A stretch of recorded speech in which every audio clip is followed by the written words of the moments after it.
Sometimes you have to sit back and wonder what it all means. Stop and think about why it is we do what we do. Have you ever asked yourself that question? Why come to worship? Why be a Christian at all? Why go out of your way to do things that an ancient book tells you you should do? Why should we live our lives by this code of ethics? Seems to me that sometimes it's pretty hard. Oftentimes, it isn't fun. We put people ahead of us, or we're supposed to.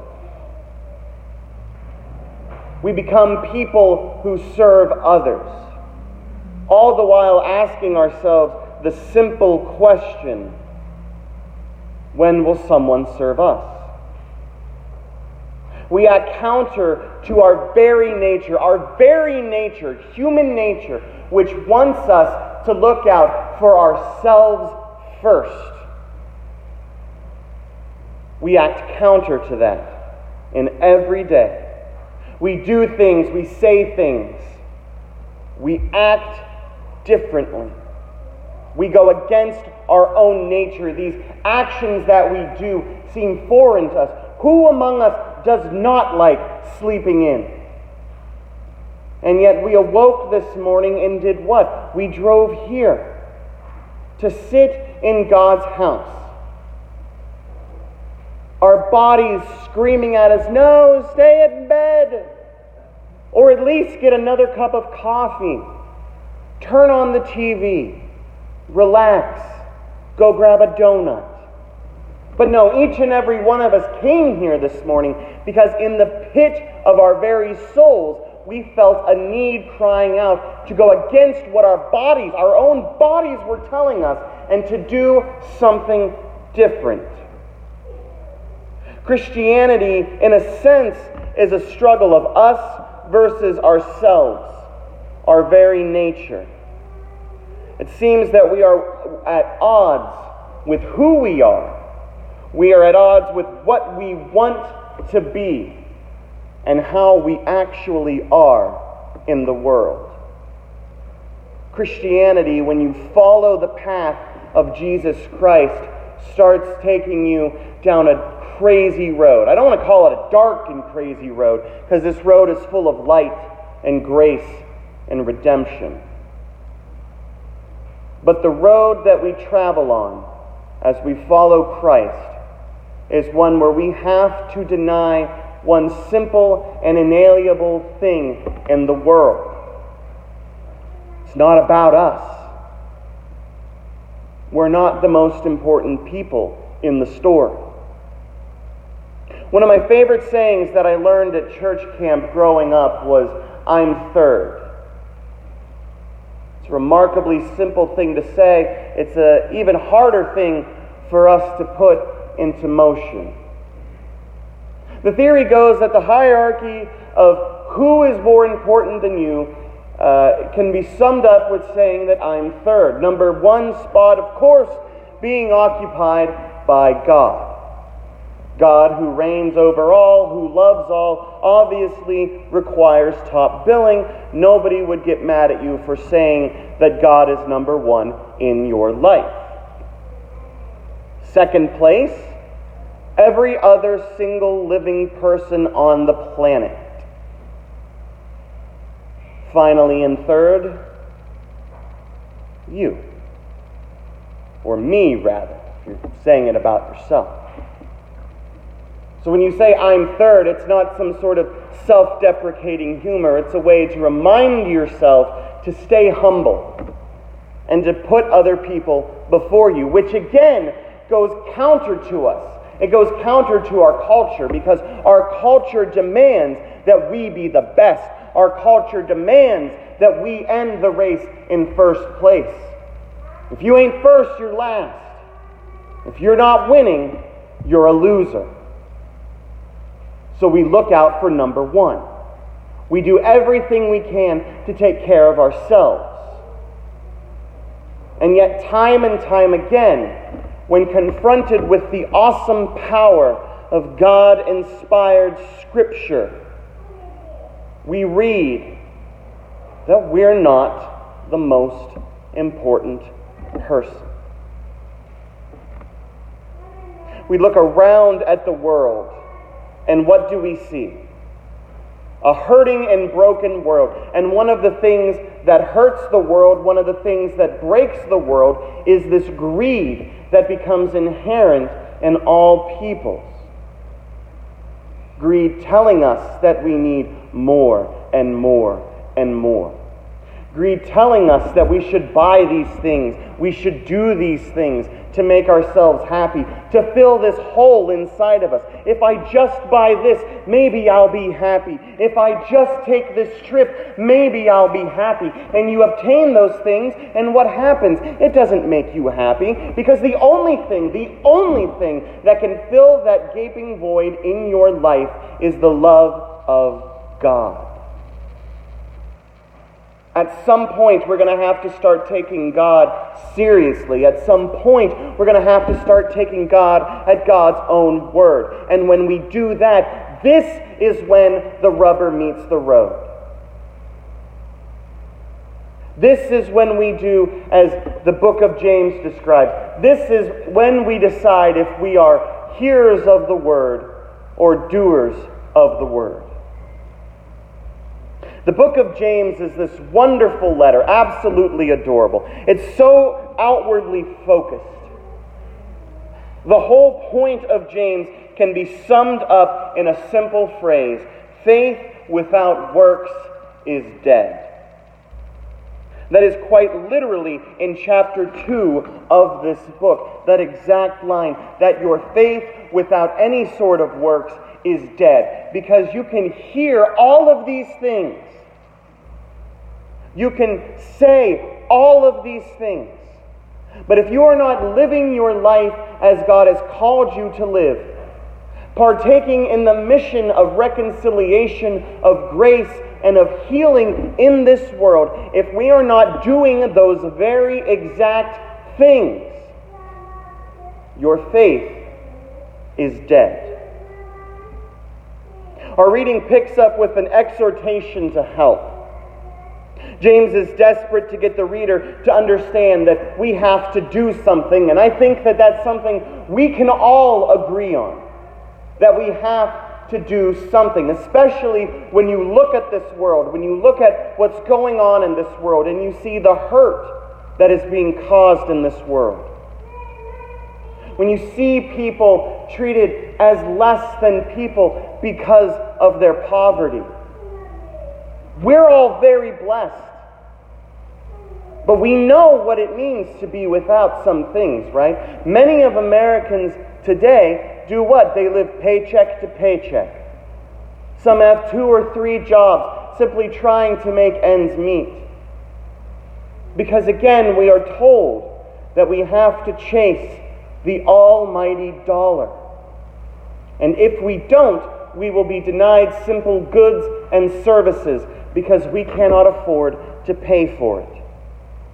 This plays to our very nature of having to accumulate stuff and things. And it goes to hurt and alienate people. So James is trying to get people to get their stuff together. He's trying to tell them to stop fighting. Stop trying to figure out who's the big dog in church. Stop trying to figure out who's the most important one. James politely tells them to stop sinning because throughout all of this, they are missing one point, that you have to get up and do something. We have been called to live our lives apart. We have been called to live our lives differently. You want to follow Jesus? You take care of the poor, the orphan, and the widow. That's what you do. You stand up for those who have no voice. You stand up for those who are oppressed. Religion that is pure and undefiled is this: that you care for the poor, the orphan, and the widow and their distress and to keep oneself unstained by this world. This other little part that gets tacked onto it, telling us that we are not of this world, that we are designed to go against ourselves. We are designed to be counterintuitive and to place the needs and worries and cares of others before ourselves. That's what we do.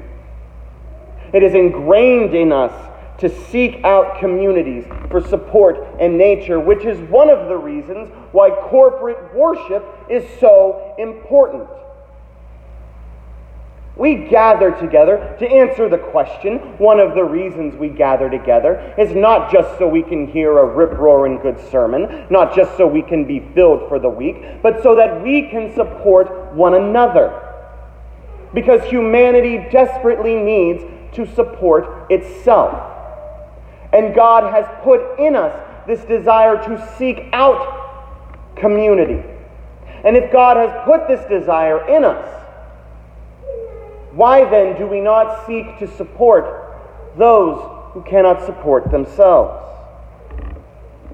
What it boils down to is that people can't get through this world on their own. There's too much hurt. There's too much heartbreak. There's too much pain. There's too much rejection. We humans have become very adept at hurting one another. Not just physically, but emotionally. Stockpiling money just so that we can say, look at this expensive watch I have. All the while, children on our own streets go without food. Systems are in place that allow people to stay oppressed. And we become too busy to notice because we have to take care of ourselves. This is a problem. It's a very big problem, especially when we take into consideration the fact that God calls us to love God and love our neighbor. Our reading from Matthew today should be one of the most terrifying things we have ever read in our entire lives. There are no dragons. There are no monsters. What there is, however, is a picture of the end, the eschaton, the end of all things, the great judgment before Jesus Christ.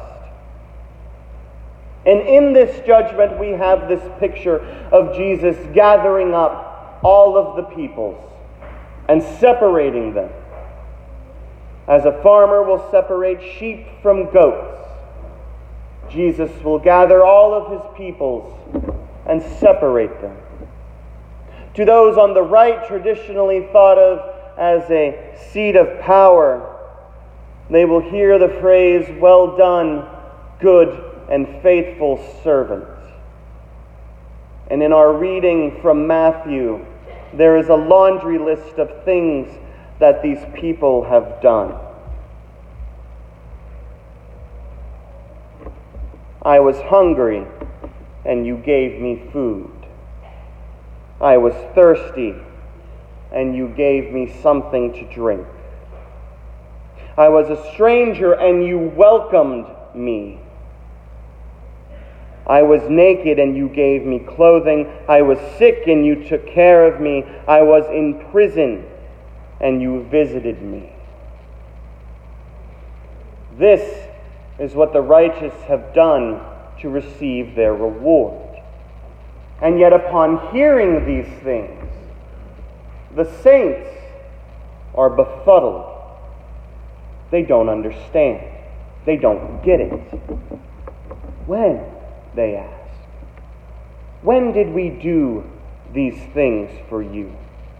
I would hazard a guess to say that if Jesus Christ himself walked up to you and was sick and tired or in prison or hungry or thirsty or a stranger, if you knew beyond a shadow of a doubt that it was Jesus Christ, we know what we would do.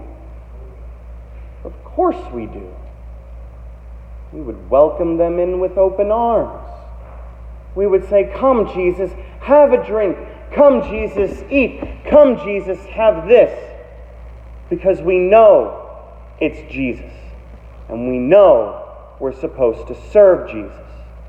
Yet these saints, these righteous of the church, they're a little confused. And they ask Jesus, "When was it that we saw you? Because surely," they say, "surely we would have known had it been you." The response that Jesus gives them is chilling. "When you did this for one of the least of these who are members of my family, you did it to me." He tells them, "No, I didn't show up knocking on your door looking for food, but someone else did. No, you never saw me sitting on the side of the road, panting out of breath, thirsting for something, and give me something to drink. But someone else did.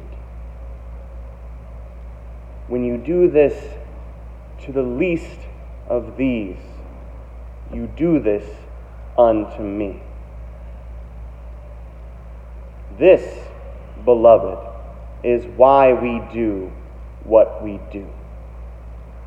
We are called to emulate Jesus Christ. We are called to be different. We know that. Going into this thing called being a Christian, we get that, we understand that. We are instructed to what? To die to ourselves daily. And so when we see people who are hurting, when we see the poor, when we see the afflicted, what do? We try our best to help. Not because we particularly want to, not because we believe that it will be some sort of reward we will be getting, but because it's kind, because it's right, and because that is what Jesus Christ would have done. In the same way, Jesus looks at those who did nothing. "Depart into the eternal fire, for I was hungry, and you gave me no food. I was thirsty, and you gave me nothing to drink.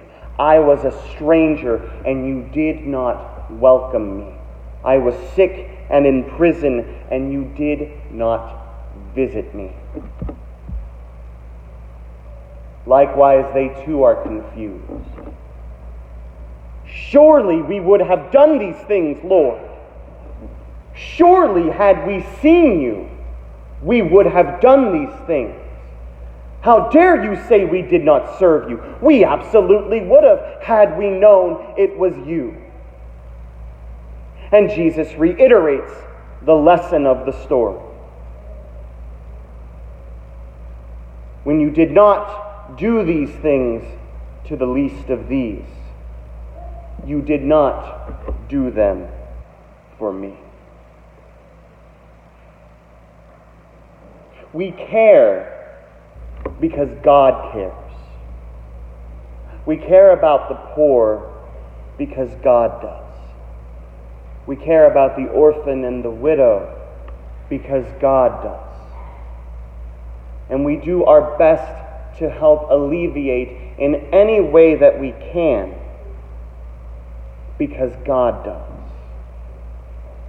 If we do nothing to alleviate the hurt and suffering in this world, we aren't helping. "Oh, but what can we do? It's too big an issue. There's too many things going on with the notion of poverty." Do something. Anything. You are designed to seek out communities. You are designed to emulate Jesus Christ. And Jesus Christ would not have sat back and done nothing while there is suffering in this world. That's the point. One person by themselves, spoiler alert, cannot make a difference. One person with a dream. One person with a desire. One person following the mission of Jesus Christ in the world, however, oh yeah, they can do all sorts of crazy things. But we have to do it together. We have to do it united. Because this issue is too big for us to tackle. But when we see children hurting because of poverty, when we see our own veterans who we ship off to countries and come back and say, oh, you can't afford this, I guess you can live on the streets now. When we see that happening, something is wrong. And it's time for us to stand up and to do something, to do anything, even if that is just getting on your knees and asking God, saying, God, how can I help? Tell me what to do. Use me, because we don't know what to do. And it's okay that we don't know what to do, but we serve the one who does know what to do. We serve the one who cares for these disenfranchised people. We serve the one who cares for the least of these. We serve the Lord who cares for those seeking a better life. And if we come before this God earnestly, in faith, just as the book of James tells us, and ask things of God, the Lord who is good will hear our prayers and guide us. If you're waiting for your moment, if you're waiting for your sign from God, wondering if this is when you do something to help alleviate the pain and suffering in this world, knock, knock, who's there? Oh, look, it's God. It's time to do something. Thanks be to the God who gives us our drive. Thanks be to the God who cares for us, who cares for those whom no one else does. Amen.